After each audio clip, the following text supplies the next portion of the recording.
Arwah Vina Cirebon tak tenang ternyata lantaran satu hal, Linda singgung behel gigi.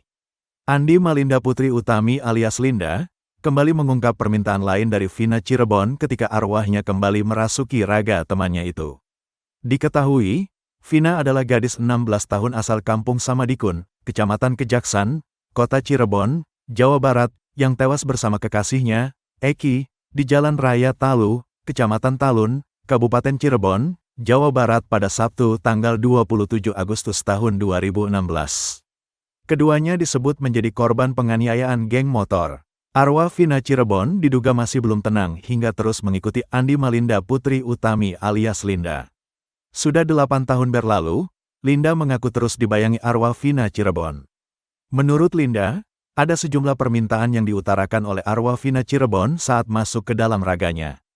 Seperti diketahui, nama Linda belakangan dikenal lantaran kerap kesurupan arwah Vina, korban pembunuhan yang jasadnya ditemukan di Jembatan Talun, Cirebon pada 2016 lalu. Bahkan, video saat Linda pertama kali kesurupan arwah Vina sempat viral di media sosial. Linda pun pernah dipanggil oleh penyidik Polda Jabar untuk menjalani pemeriksaan beberapa waktu lalu. Menurut Linda, saat diperiksa ia ditanya soal identitas termasuk soal kesurupan yang dialaminya. Baru-baru ini, Linda mengaku jika arwah Vina sempat mengutarakan keinginannya saat kembali masuk ke dalam tubuhnya. Hal itu diungkapkan Linda saat diwawancara Uya Kuta dalam channel YouTube Uya Kuya TV. Linda bercerita, tubuhnya beberapa kali dirasuki arwah Vina Cirebon. Kerasukan pertama itu yang videonya viral, kata dia dikutip tribunnewsbogor.com dari YouTube Uya Kuta TV, Jumat, tanggal 28 Juni tahun 2024. Saat kerasukan kedua, kata Linda, Vina ingin rambut palsunya dilepas. Kesurupan, kedua minta rambut sambung dan behelnya dilepas, kata Linda kepada Uya Kuya. Kemudian, saat kesurupan ketiga Vina ingin bertemu dengan orang tuanya.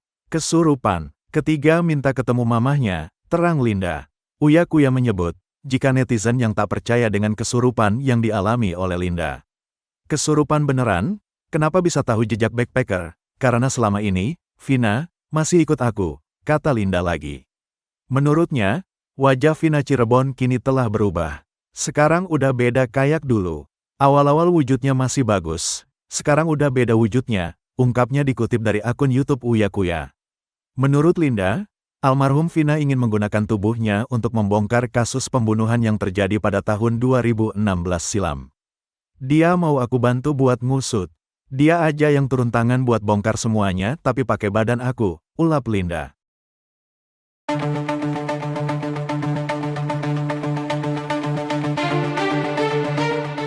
Tim Jaksa Penuntut Umum atau JPU Kejaksaan Tinggi atau Kejati mengembalikan berkas perkara Peggy Setiawan kepada Polda Jawa Barat. Hal itu dikarenakan berkas perkara dinilai belum lengkap. Tak hanya itu, Kejati pun memberikan peringatan kepada Polda Jabar terkait berkas perkara Peggy Setiawan. Dikutip dari Tribun Jabar, hal itu disampaikan oleh Kasipendkum Kejati Jabar yakni Nur Sri Cahya Wijaya yang mengatakan berdasarkan hasil penelitian terhadap berkas perkara tersangka Peggy ditemukan beberapa alat bukti yang belum lengkap. Menurutnya, tim jaksa akan membuat petunjuk kepada penyidik Polda Jabar agar berkas tersangka Peggy dilengkapi. Namun pihaknya tidak merinci terkait poin-poin kekurangan dalam berkas perkara Peggy Setiawan yang dikembalikan kepada Polda Jabar. Adapun surat pemberitahuan sudah diberikan pada Senin 24 Juni kemarin untuk melengkapi berkas. Kejati Jabar memberikan waktu selama 7 hari. Kejati juga mengaku memberikan catatan khusus yang diberikan kepada Polda Jabar untuk melengkapi berkas yang masih ada kekurangan dalam bentuk material dan formil. Sebelumnya, Kabid Humas Polda Jawa Barat Kombes Jules Abraham Abbas mengatakan penyerahan berkas perkara Peggy dilakukan secara bertahap. Ia memastikan sudah berkoordinasi dengan kejaksaan untuk memperlancar pelimpahan berkas perkara itu. Hotman Namianuan kuasa hukum keluarga almarhumah Vina Cirebon. Hotman Namianuan mengucapkan terima kasih kepada Jaksa Agung dan juga kepada Jaksa Agung Muda Tindak Pidana Umum Profesor Asep Mulyana karena kejaksaan telah mengembalikan berkas perkara Peggy kepada penyidik dengan alasan bukti belum lengkap. Hal yang sangat fatal dalam kasus Peggy adalah 5 saksi yang merupakan terpidana menyatakan Peggy bukan pelaku. Hanya satu yang menyatakan Peggy pelaku, itu pun diragukan. Berarti lebih banyak saksi yang menyatakan Peggy bukan pelaku 5 lawan 1. Sedangkan saksi lain diragukan samar-samar. Tidak bisa secara hitam putih menyatakan melihat Peggy sebagai pelaku.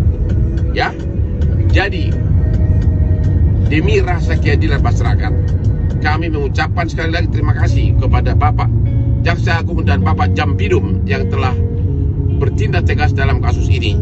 Saran kami adalah agar di bawah perlindungan LPSK seluruh terpidana ini diperiksa ulang, di BAP ulang dalam kasus Peggy ini, dalam keadaan mereka tenang, bila perlu didampingi oleh para pengacara masing-masing, agar mereka yakin, agar mereka tenang. Mereka itu kan hanya masyarakat pekerja, bahkan sebagian adalah buruh bangunan. Begitu sudah diperiksa akan gemetaran, ya. Coba kalau saya pengacaranya, cuma saya kan pengacara keluarga almarhumah, ya. Sekali lagi Bapak Jaksa Agung dan Bapak Jampidum, thanks. Sukses selalu, rakyat di pihakmu.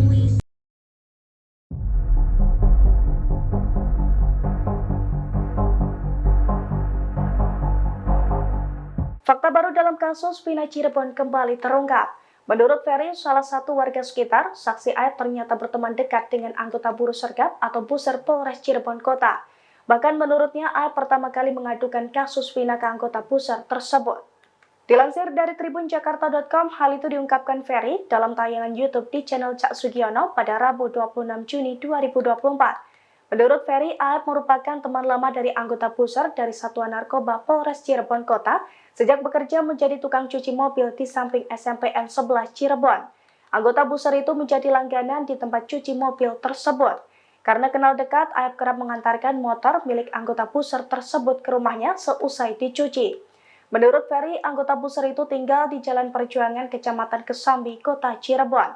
Saat mendapatkan masalah dengan warga hingga digerebek di tempat kerjanya, Aep pun sempat mengadu ke Buser tersebut. Kemudian saat peristiwa pembunuhan Vina dan Eki terjadi, Aep juga disebut-sebut menjadi orang pertama yang mengadu ke anggota Buser tersebut. Hingga akhirnya anggota Buser itu baru melaporkan ke ayah Eki, Ibtu Rudiana.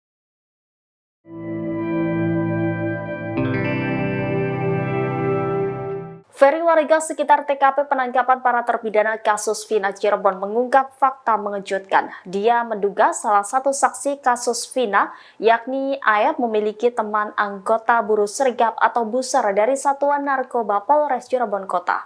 Ferry mengaku anggota Buser itu menjadi langganan di tempat cuci mobil tempat Aep dan rekannya Dede bekerja.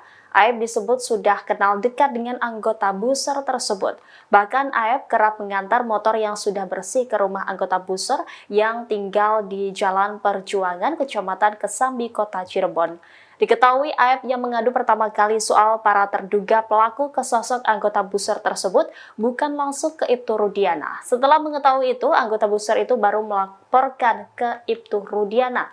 Dalam aduan itu, Aep mengaku saat hendak membeli rokok melihat para terpidana melempari Vina dan Eki dengan batu.